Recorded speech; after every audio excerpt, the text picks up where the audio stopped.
Waawo Data TV tukole essaawa yawoze dda emu ya kawungeezi buli lwa kusatu omuganda lutya lwa mukasa buli luwero inaku ssaawa emu ya kawungeezi Mumbejja aba yateredde dda ku Data TV ye munju ng'ayagala kulaba yaŋŋambye nti ebigambo bijjawa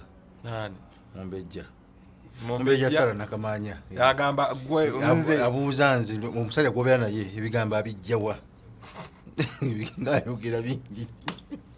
Mumbejja webale emirimu webale naye toddamu kusiiba mu nnimiro emyaka gy'olina tosaana kusiiba mu nnimiro olimba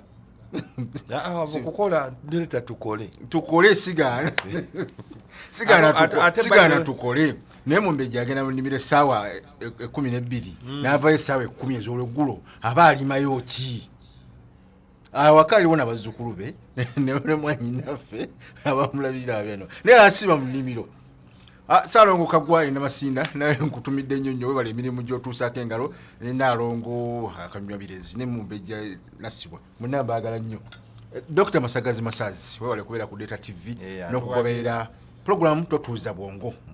n'abali ku Totuuza Bwongo bonna kuliko Victor abadde alina kyayogera olwaleero ojja kiwulire Victor ayagala kudduka mu kibuga mugaye todduka va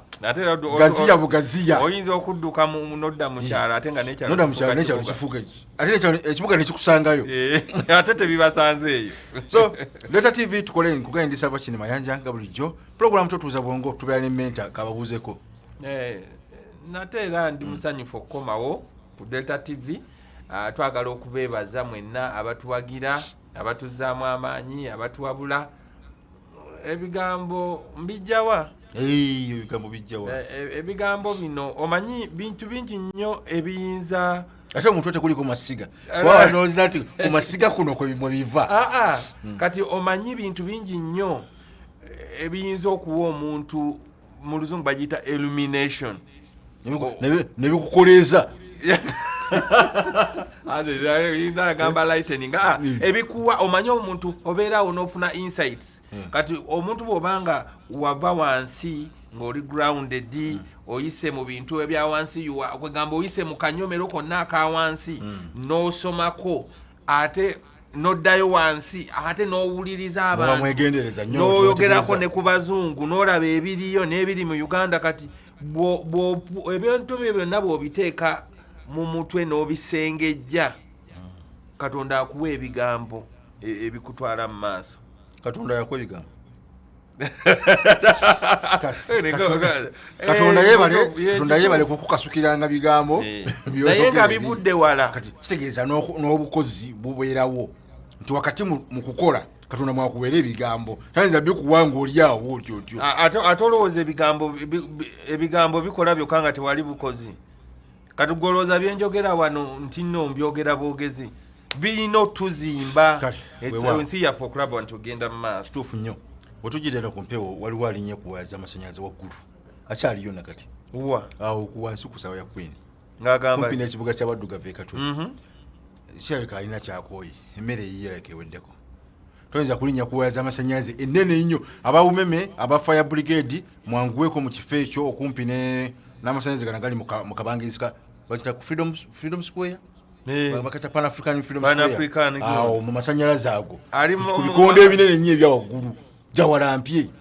wansaaleseewo ebicupacupa bye byabadde akuŋŋanyiza alabika ayagala wayi ndala muganda wange Hassan Kihanda owa Fire Brigade n'abalala mwanguweko mu kifo ekyo mulabe bwe mutaasa omusajja oyo amasannyalaze musooka mugajjako kasate muggyako ga Data TV tukole nemujjako abalala Central Bank our bank my bank our bank mutuleka sente z'ekereziya mutuleka luli waliwo yali yabbye sente z'ekereziya mu birabu yamukubesa Serubaga bantu babere serious asikali yamukubesa oyingira otya mu ekereziya n'obbamu ebirabu tubeere munamu obuntu bulamu tugende tukole kumakya nga basoma misa misa yawo kumakya kati ye n'akwata ekigundi bwakwata akantu okutambuza ebirabo ye yafulumanako yamukuba n'amutoba esasi ye tali kuolwo asikali aliwo okukuuma ekereziya muserikale wa paapa okukuuma ekereziya kansubire nti yakuba ku mutwe okuba ku kugulu kubanga obba ebya buno okukumba bukyaki bannaye tukole tuve mukulera engalo ekibi kya saakiririgo oba kibi kya kisa eyo saakirirego kubanga ogenza mu kyaki esooka tewenenyeza tewagenza mupenitensiya ate oluusi byozanyirako nalyo tuli mu sakramentu lya ukarisitiya tutambirira ate kati oli mukubba ssente za sakramentu ate nno mune waliyo abalala nga basoma n'okusoma si mu Catholic Church yokka ne mu balokole ne mu mizikiti oli nateeka najja wengatto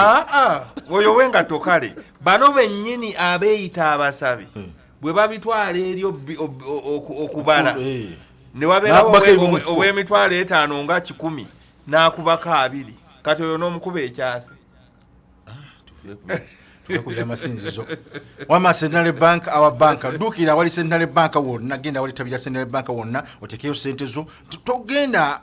ku banka yokka tulina ba agent abasasanye buli wamu wonna omulimu Central Bank gwe yekwata munsi wano gwe kulaba ngegondeza munna Uganda ebyenfuna nokulanga otereka akasente ko ate nokajjayo mbudde weetagalidde bw'okateekayo wa sente agent bakuweereza ka receipt notegera sente zo zituuse ku account tokayana school fees simanya nsasula amasanyalaze nsasula amazzi simanya njagala mugundi agenda asomere egindi Central Bank byonna ebikola ate twakyusa ntuva ku kadi yaffe katusina sente visa so osobola okufuna sente zo buli ggwanga w'oliba olaze wonna gwotuukayo bagenzi kadi yange yino ng'okiteeke mu kyuma ejja kugirayo sente zo ne bw'obona genze oyagala diramu ng'oli mu Saudi Arabia Arab Emirates ojja sente ozifunirayo oba oyagala ze Japan yens ojja tuuka e Japan bakukyusize za Uganda zebateekayo sange mu yens oba twangi China sizijjukira waziyita otya dola ya America kale oba ogenda pound mu Bungereza oba Deutschmark Denmark ne Germany bugenda ofune sente zo nga bw'ozaagala buli wamu otuuka Central Bank etuukayo bweti international my good ndenji kya Central Bank yatandika our bank from scratch twagisondera sente ngatukasikali kati eyina ekizimbe wakati tebasaaga Central Bank our bank baganda bange bannaffe betusasula nabo musolo enkwano gyaffe bali kololo wali aba URA basiima kampuni zenjawulo wali okusomesa n'okubulira abantu wali n'okugaba ku musaayi mugende mugaba omusaayi kyatendo nnyo n'okusomesa ku byobulamu bwo okugema yellow fever hepatitis byokwekebeza n'okujjanjaba kwa bwereere bw'ogaba omusaayi oba otaasizza nnyo nnyo enseera wakabeeko ku musaayi nagaba mwaka guno nafunamu ko obunafunafu nesigaba mbadde nga nzija ngaba omusaayi gwange ngatereka musaayi juzi mwana mwanyina zeri atufudde ku lwa musaayi naye otwafuna omusaayi nenga Mukama Katonda ate okutereka omusaayi nga kyatendo so n'ensonga eyo mugende Revenue Authority eteddewo enkola wa Kololo bakusomesa business ate mula kikemba kuyambeko ne ku byobulamu akati awo kisalidde mu ntamu ng'eyagwebweya obojjera mu ntamu so mukwano gwange ye Seruma Vincent omwogezi w'ekitongole kya Uganda Revenue Authority bonna gye bali abakulu ne bannamakolero ab'enjawulo bangi nnyo bakuŋŋaanye bannyonnyole bw'osasula omusolo kigenda kitya nange wenjagala tukwatire olwaleero nti bwe tuwa omusolo guno gwina gye gutwala eggwanga oba ye abaffe amawanga gali ge tugamba nti gaakula nago gaakulira ku musolo guno tuyambagane tutya kuba engombo gye baliko egamba nti tuyambagane tukulakulanye eggwanga akati tukulakulanye eggwanga mu ngeri etya nga tuwa omusolo mbw'odojinga omusolo oba olina ekyamu kyokola ate bw'ogusasula n'osasula n'ofuna lisiiti yo tewajja kusasuza mirundi 2 singa osasula mu budde ate mu ngeri entuufu n'olwensonga eyo tugamba omusolo gwe tukuŋŋaanya gwolina bwe guyamba abantu bwe guyamba eggwanga okusituka awo no wekutumiza olwaleero nange ndi Kololo ekyo ekintu kyo kyasimanyi omukulu oyo owa Revenue Wamitani Seruma Vincent mwatuddeko ne mugamba talina kiyangambye takimanyi nakimanya kubanga nze sikola mu Uganda Revenue Authority ali wagayo ebigambo Mukama akuwa Mukama Katonda singa mutuukirivu ajje mangu bwe tubanga twagala okulaba ebyemusolo nga tubitunulira nga enkulaakulanya y'amawanga enkulaakulanya y'ensi yaffe nze ngenda kukola sajale yange nga bwe njiraba ojjanjabe kubanga bwe babeerawo ekizimba n'otakinyiga kisala n'otokisala kivunza okugulu ate okulu ne kulemala kati njagala okutandika ku premise nti siri wa revenue soogera revenue naye njogeranga munnayuganda ate alengera ate ayamba abagusolooza naffe abagusasula. Omanye ekintu ekisinga okunyumirwa abantu bonna era ekiyamba ensi okukulaakulana kwe kukola ekintu nga toyina pressure. kyekyo mwami Dr. Masagazi kyadagamba tukikole mu bwagazi nga tukola. Kiringa edda abantu bayinanga omusolo gw'omutwe twalina n'ogw'enswa. Katugire ku gw'omutwe kubanga gw'omutwe nange banfubutulako naye ng'ate nkyali muto. Naye nga ekyanfubutuza twali tutambula bwe tuti aba ne bagamba ab'omusolo kati nange nenfubutuka naye nga nyina emyaka 17. Odduka ki? Ati batutiisa kyekango. Kakati omusolo bayinza okugamba nti omuntu bamugambanga sasula emitwalo 3 jamwaka sasula omutwalo gumu naye omuntu ne gumulema ate nga asobola okufuna emitwalo nga 5 oba asobola okufuna emitwalo 2. Kati ekikulu osanga abantu nga ne bwe baba bayina ssente ng'omutima gwe basasuliramu mubi. Kakiringa omuntu mu Uganda okubba amazzi aga national water si mabi nnyo, tegali ku ssente nnyingi. Wakiri abamu babba umeme nga bagamba nti nno ssente nnyingi naye oyinza okusanga nga ekintu kiri besiki naye oli nabba kyoyambiramu mwenna ng'ate kibayambira wamu. Kati omanyi kyenjagala okutandikirako ngamba bwe tuba bakusasula musolo bulungi watekwa okubeerawo engeri ebintu gye babigonzaamu oli n'abeera nga atasasula musolo ate ng'agusasula. Eyo nogundi nnungi nnyo. Eyo modo wabeewo engeri ey'okusasula omusolo nga olinga kimanyi nti ogusasula. Kati omanyi nti no bwe tunywa amafuta nga vaati oyo muveeko vaati muzibu.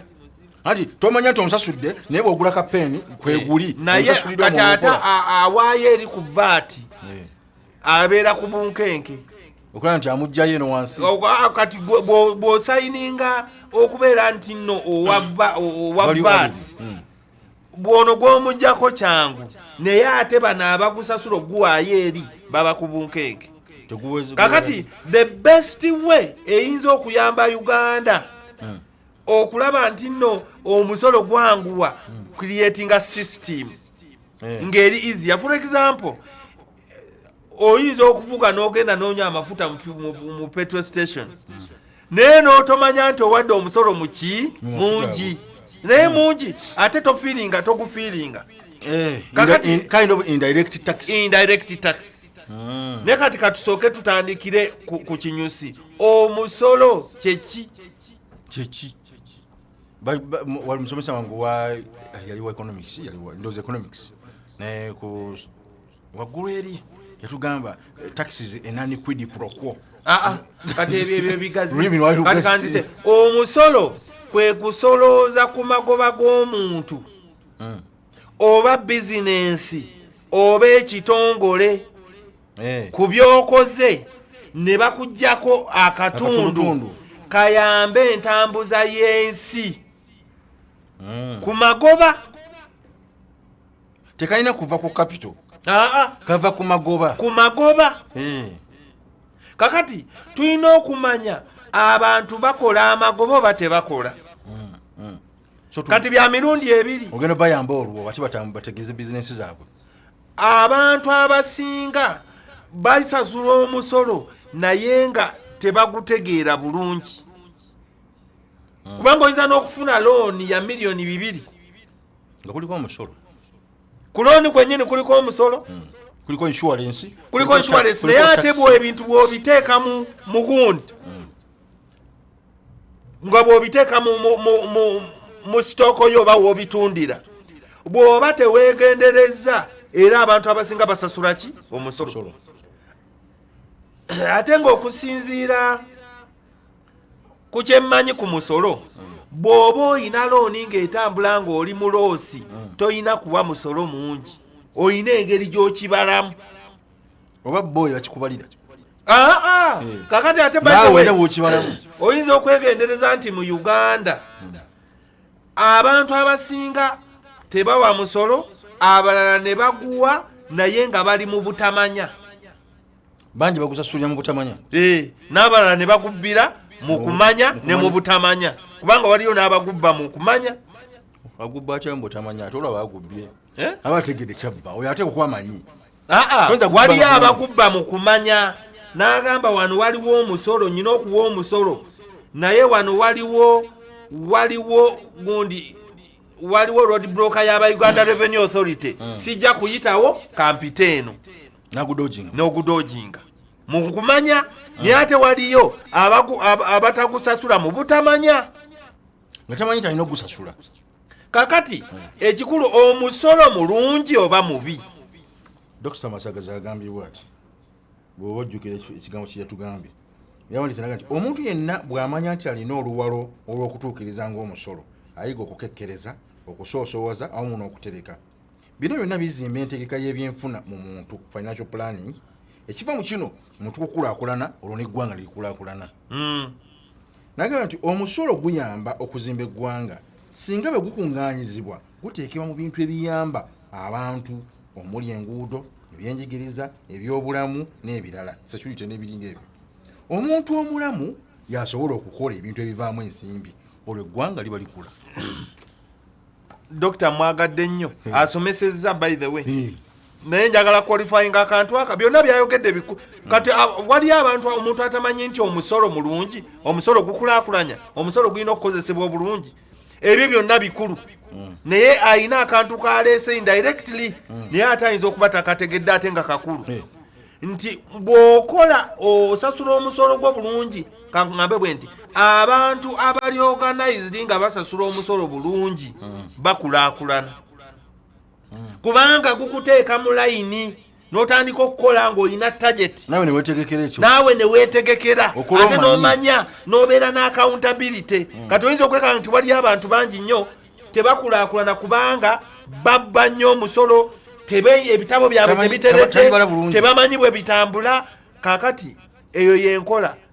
naye ku bantu bonna abatulaba n'abatuwuliriza teri muntu atamanyi nti omusolo guyamba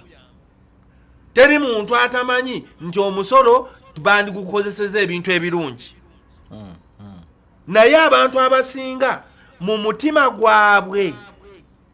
ne bwe mbeera nze ndimu 50-50 okusasula omusolo oli 50-50 kubanga ulyanga waliwo ekitabo si kitegeera omanyi oyinza okwefiiringa ne weefiiringa muli naye nga tugamba twagala okuva ku eno programu nga tugamba omusolo mulungi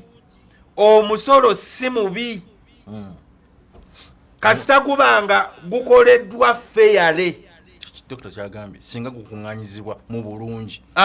ne guteekebwa ku bintu ebyo ebisosowaziddwa mu bulungi n'okugabana n'enkulaakulana ne bibeera nga bikolebwa buki bulungi. But in any case abatwala omusolo guno is a state. State ojjukira bwe twasoma ku state twakkiriziganya ne tugamba kale bannaffe tubawadde obuyinza mututambulize.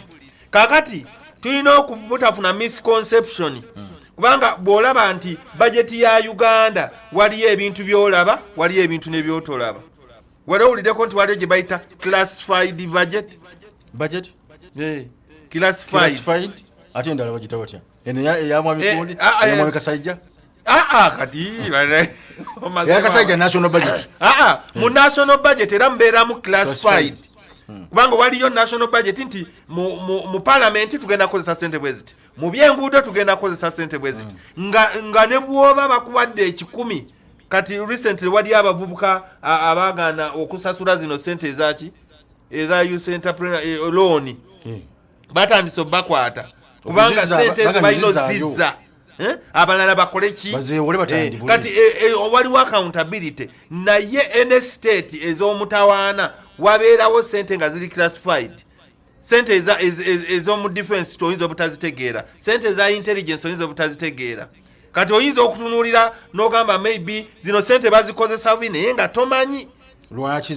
zigenda bwe zityo ate oyinza okwekanganga bwe baba security teriiwo nga ffenna tuggwawo ne bino betulwanirira n'obugagga era oba tokola ki tobuyina kati tulina okubalansinga mutukiriza omusolo ogenda kudda onyinyonyola obulungi nnyo omusolo tukutambuza tunudde amawanga ninga nti omuyimbi omu yagamba nti bwe yatuuka e Bulaaya yalaba nti omusolo gwe basolooza bbe ewaabwe kubafisa ne zebawula ffe yatuyita bajega kubafisa ze batuwola eno bo basolooza omusolo mungi